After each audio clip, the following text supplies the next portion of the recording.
ओम शांति।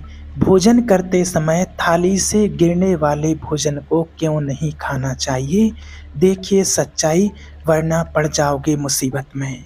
जब हम भोजन करते हैं तो भोजन करते समय सावधानी नहीं रखते हैं और कई बार वो भोजन हमारी थाली से नीचे गिर जाता है। ऐसा कभी आपको भूल करके भी नहीं करना है। बहुत लोगों के लिए देखा गया है कि ऐसा भोजन करते हैं कि करते समय भोजन और उनका थाली से नीचे गिर जाता है और जो खाना थाली के नीचे गिरता है, अब कई लोगों को लगता है कि थाली के नीचे गिर गया है तो उसको उठा लेंगे। नहीं, कहते हैं खाते समय जो भोजन थाली से नीचे गिरता है उस भोजन को नेगेटिव एनर्जी, नेगेटिव आत्माएं ग्रहण करती हैं। ऐसा माना गया है।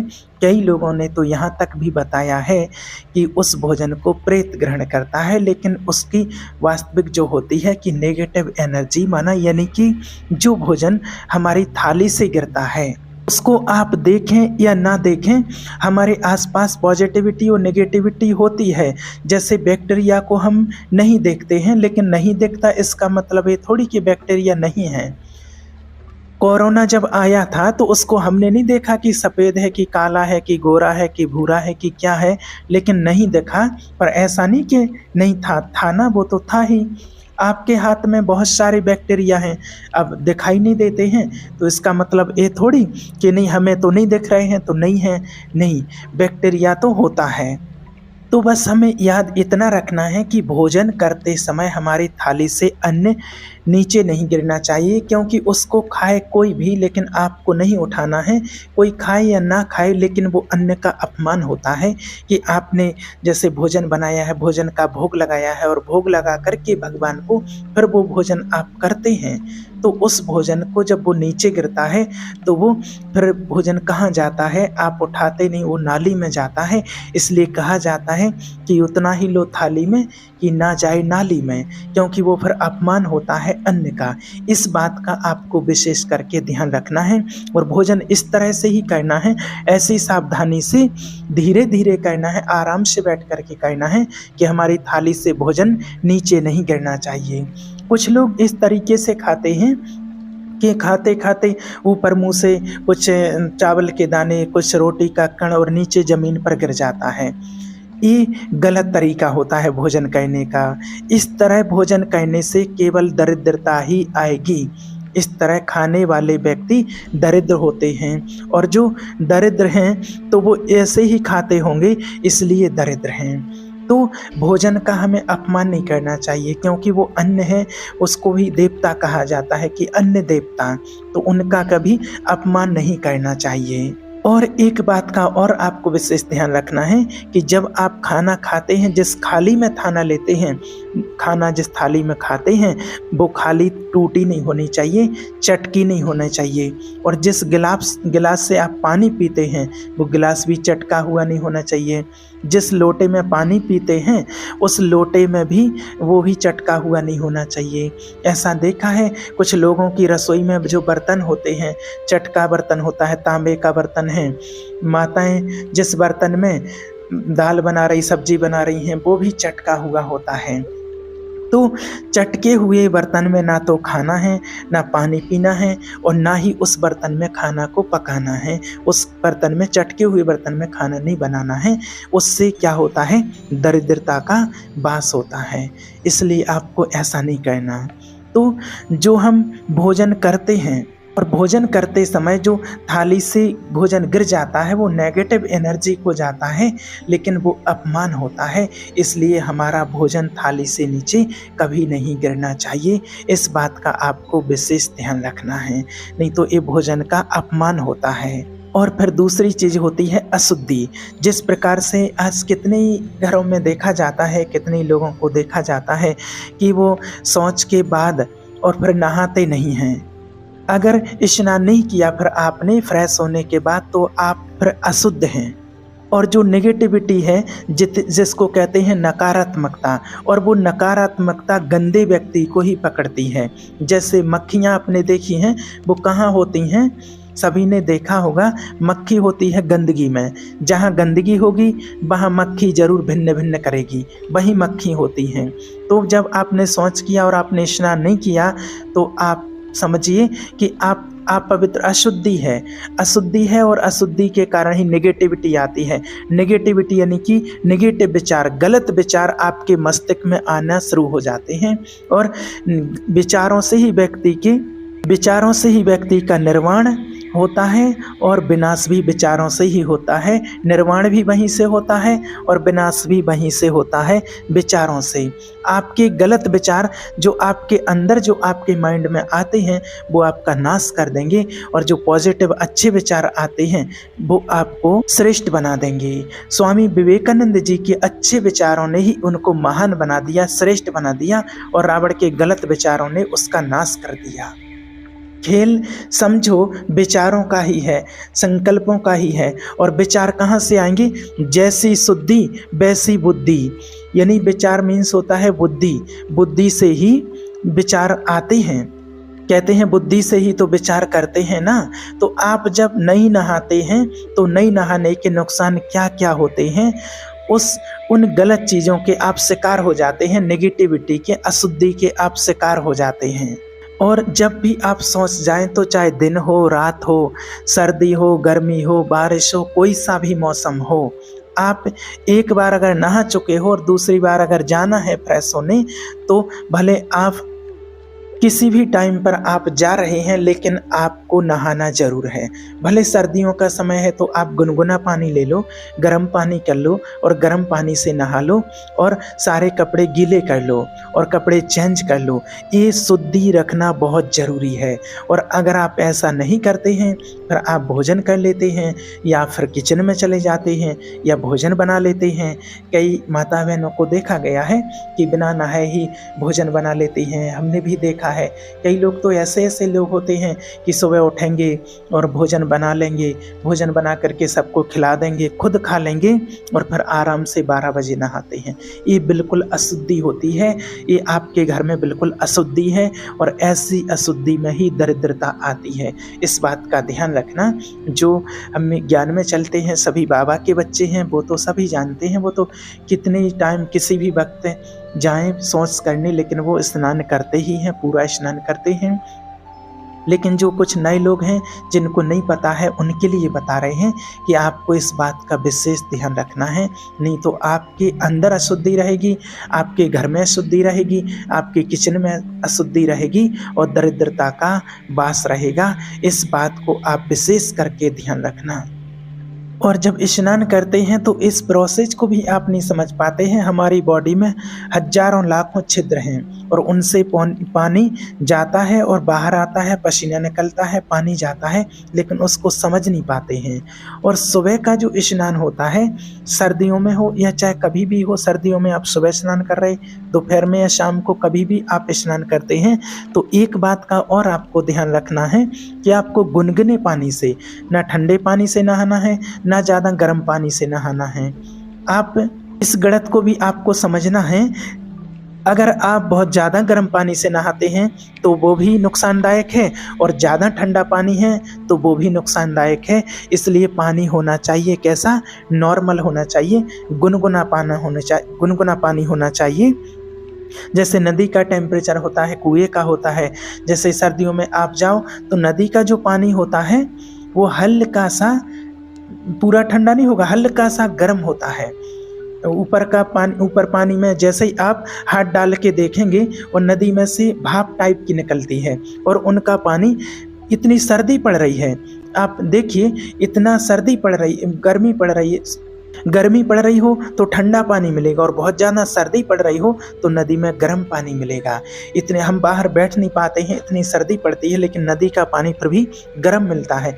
तो ये प्राकृतिक हमको सिखा रही है, ये क्यों और हम बहुत ज़्यादा गर्म कर लेते हैं, इसलिए वो भी शरीर के लिए नुकसानदायक होता है। तो प्राकृतिक तो खुद देती है, प्राकृतिक हमें किस समय पर क्या चीज़ चाहिए वो अपने समय अनुसार देती है।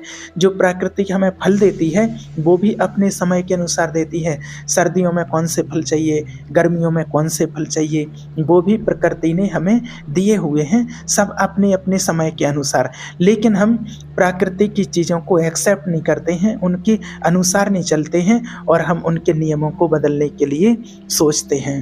आपने देखा होगा, अभी चेक कर लेना, तालाब का पानी, कुएं का पानी सर्दियों में गर्म होता है हल्का, और ठंडों में गर्म होता है, और गर्मियों में ठंडा होता है। ये प्रकृति ने आपको कर रखा है। और शरीर का टेम्परेचर भी आपने देखा होगा, शरीर का ज़्यादा गर्म होता है और गर्मियों में शरीर थोड़ा ठंडा होता है। समझो आप इस विज्ञान को। इसलिए ना तो आपको बहुत ज़्यादा गर्म पानी से नहाना है और ना ज़्यादा ठंडे पानी से नहाना है। किस टेम्परेचर के पानी से आपको नहाना है, जैसे आप घर में गर्म पानी करते हैं, गर्म पानी करके नहाते हैं, या फिर आपके घर में गीज़र लगा हुआ है तो गीज़र का पानी तो बहुत ज़्यादा गर्म होता है, तो आपको इतना उसमें ठंडा पानी मिलाना है कि नॉर्मल गुनगुना हो जाए, वो नदी के कुएं के टेम्परेचर का पानी हो जाए। ऐसे पानी से आपको नहाना है। अगर आप इससे नहीं समझ पाते हैं तो जैसे आपके घर में बोर है, बोर जैसे ही आप मशीन चलाते हैं सुबह और बोर से पानी निकलता है, तो बोर का जो पानी होता है वो बिल्कुल हल्का गुनगुना होता है, ना तो वो ज़्यादा ठंडा होता है और ना ही ज़्यादा गर्म होता है। ऐसे टेम्परेचर के पानी से आपको नहाना चाहिए।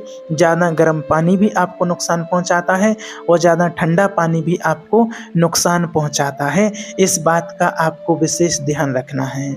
और किसी को अगर सर्दियों में जैसे 2 बार स्नान करना है, 3 बार स्नान करना है, तो अगर उनको ज़्यादा सर्दी लगती है तो भाई थोड़ा और अपने अनुसार थोड़ा और ज़्यादा गर्म कर लो, लेकिन बहुत ज़्यादा गर्म से नहीं नहाना है, नहीं तो वो बॉडी के लिए नुकसान होता है। और देखिए, इस बात का भी आपको विशेष ध्यान रखना है कि हमारा जो माइंड हो वो कैसा होना चाहिए, गर्म या ठंडा। दिमाग हो हमेशा ठंडा और आपके जो पैर हों वो हो हमेशा गर्म। जब आपके पैर गर्म होंगे और दिमाग आपका ठंडा होगा तो आप स्वस्थ और हमेशा सुखी रहेंगे, आपको कोई बीमारियां नहीं लगेंगी। तो दिमाग आपका ठंडा कब रहेगा, अच्छा कब रहेगा, जब आपके अंदर शुद्धि होगी, अच्छे विचार होंगे, पॉजिटिव विचार होंगे। क्योंकि कहते हैं ना, जब नेगेटिविटी आती है, नेगेटिव सोच आती है माइंड के अंदर, तो ऑटोमेटिक गर्म हो जाता है। कहते हैं ना कि आज तो बहुत माइंड गर्म है, बहुत दिमाग ख़राब हो गया है, उसने ऐसा बोल दिया है, उसने ऐसा बोल दिया हमारे बारे में, उसकी बातें सुन करके एकदम दिमाग गर्म हो गया है। तो ये बातें तो थी, लेकिन वो बातें कैसी थी, नेगेटिव। और कोई अच्छी, जैसे कोई अच्छा समाचार मिल जाए, अच्छी खुशखबरी मिल जाए, अच्छी बातें सुनने को मिल जाएं, कहीं परमात्मा के महावाक्य सुनते हैं, मुरली सुनते हैं, ध्यान करते हैं, परमात्मा का चिंतन करते हैं, तो पॉजिटिविटी आती है और माइंड एकदम रिफ्रेश हो जाता है, एकदम ठंडा हो जाता है। तो कहते हैं आज तो बिल्कुल बहुत खुशी है। तो ये सारी चीज़ें होती हैं हमारी माइंड में, और हमारी सोच के आधार पर ही ये सारी चीज़ें आती हैं, और शुद्धि के आधार पर। इसलिए हमेशा आपको रखना है शुद्धि, अपने अंदर शुद्धि रखनी है। इसलिए अपने दिमाग को हमेशा ठंडा रखो। लेकिन आजकल दुनिया में होता क्या है कि कमरे में तो एसी लगे हुए हैं और दिमाग में जल रहा है हीटर चल रहा है, इतना गर्म है दिमाग। आपका दिमाग हो ठंडा और वाणी हो नरम और आपके पैर हो गरम। वाणी आपकी कैसी हो, नरम, हमेशा नरम वाणी हो, और पाँव यानी कि गरम कैसे होंगे कि जब आप काम करते रहोगे कोई भी, तो आपके पैर गरम रहेंगे और आपके घुटने उठने का जो भी दर्द है वो ठीक होगा। आप इस बात को मानो या नहीं मानो, लेकिन लोहा भी टेम्परेचर से मजबूत और कमज़ोर होता है, ये तो आप जानते ही हैं। जब लोहार होते हैं, लोहे की जब कुल्हाड़ी बनाते हैं, कुदाई बनाते हैं, तो आपने जब देखा होगा लोहार को कि वो भट्टी में डाल करके लोहे को गर्म करते हैं और गर्म करके फिर तुरंत उसको पानी में डालते हैं। क्यों डालते हैं पानी में? क्योंकि लोहे को गर्म करके पानी में डाल देने से लोहा मजबूत हो जाता है, कठोर हो जाता है, मजबूती आ जाती है उसमें, जितनी बार तपाओगे। अब ये आइडिया तो लोहार को होता है कि कितना तपाना है, कितने गर्म पानी में डालना है। ऐसे टेम्परेचर में लोहे को रखा जाए कि वो लोहा एक ऐसा टेम्परेचर है जिस टेम्परेचर में लोहा मजबूत होता है, और एक ऐसा भी टेम्परेचर होता है जिस टेम्परेचर में रखने से लोहा कमज़ोर भी हो जाता है। जब उसको ज़्यादा टेम्परेचर में रख देते हैं, ज़्यादा गर्म कर देते हैं, तो लोहा बिल्कुल पिघल जाता है, उसको कैसा भी मोड़ दो ऐसा हो जाता है। और फिर ऐसे टेम्परेचर में रख दो, पानी में डाल दो, तो वो वैसा ही का वैसा हो जाता है, फिर वो मुड़ता नहीं है। ये प्रैक्टिकल उदाहरण है। देखिए, एक चीज़ और आपको बताएँ कि गन्ने से बनता है गुड़। गुड़ गन्ने से बनता है तो सभी ने देखा हो, सुना होगा। गन्ने से बनता सभी जानते हैं।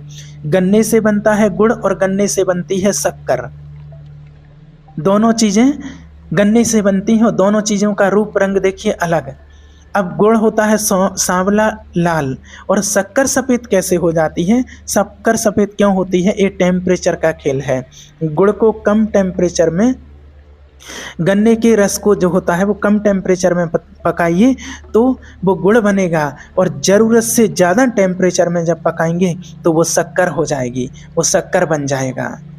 और इतना ज़रूरत से ज़्यादा टेम्परेचर होता है कि वो शक्कर बन जाती है। और जितना गुड़ स्वास्थ्य के लिए अच्छा होता है उतनी शक्कर स्वास्थ्य के लिए अच्छी नहीं होती है, लाभदायक नहीं होती है, क्योंकि टेम्परेचर इतना हो जाता है कि उसके सारे तत्व ख़त्म हो जाते हैं, उसके जो तत्व होते हैं वो ख़त्म हो जाते हैं। अब सारा खेल जो होता है वो टेम्परेचर का होता है। आज आपने देखा होगा पैरालिसिस हो जाता है, कितने लोगों को लकवा हो जाता है, तो उसका कारण क्या है? क्यों हो जाता है? किस कारण से? शरीर के टेम्परेचर को मैनेज ना करना ही लकवा होता है, कि शरीर का टेम्परेचर मैनेज नहीं होता है। इसलिए आप टेम्परेचर को मेंटेन करके रखिए, चाहे घर का टेम्परेचर हो, चाहे पत्नी का टेम्परेचर हो, चाहे पति का टेम्परेचर हो, चाहे खुद की बॉडी का टेम्परेचर हो। टेम्परेचर मेंटेन करना आप सीखिए, ये बहुत ज़रूरी है। तो आज के बाद एक तो 2 बातों का आपको विशेष ध्यान रखना है कि भोजन करते समय एक तो अपने मुंह से भोजन नहीं गिरना चाहिए, थाली से नीचे नहीं गिरना चाहिए, और दूसरी चीज़, नहीं तो ये भोजन का अपमान होता है। दूसरी चीज़, स्नान जरूर करना है शौच करने के बाद, नहीं तो घर में बहुत अशुद्धि होती है। और इस बात को हमेशा याद रखना कि जैसी होगी शुद्धि वैसी होगी आपकी बुद्धि। अगर आपको बुद्धि अच्छी चाहिए, आपको अपनी श्रेष्ठ बुद्धि चाहिए, अपने विचारों को श्रेष्ठ बनाना है, तो आपको शुद्धि रखनी ही होगी। जब आप शुद्धि रखेंगे तभी बुद्धि अच्छी होगी, नहीं तो बुद्धि भी आपकी अशुद्ध होती जाएगी और अशुद्ध विचार आएंगे और फिर आपके अंदर नेगेटिविटी छा जाएगी। इसलिए साफ सफाई का विशेष ध्यान रखना है और हमेशा शुद्धि रखनी है। अपनी बॉडी में भी शुद्धि रखनी है और अपने घर में भी शुद्धि रखनी है। इस बात का ध्यान करना है और फिर बढ़िया से परमात्मा को याद करना है, तो आपका मन लगेगा भगवान का ध्यान करने में और आपके सारे काम अच्छे बनते जाएंगे। ओम शांति।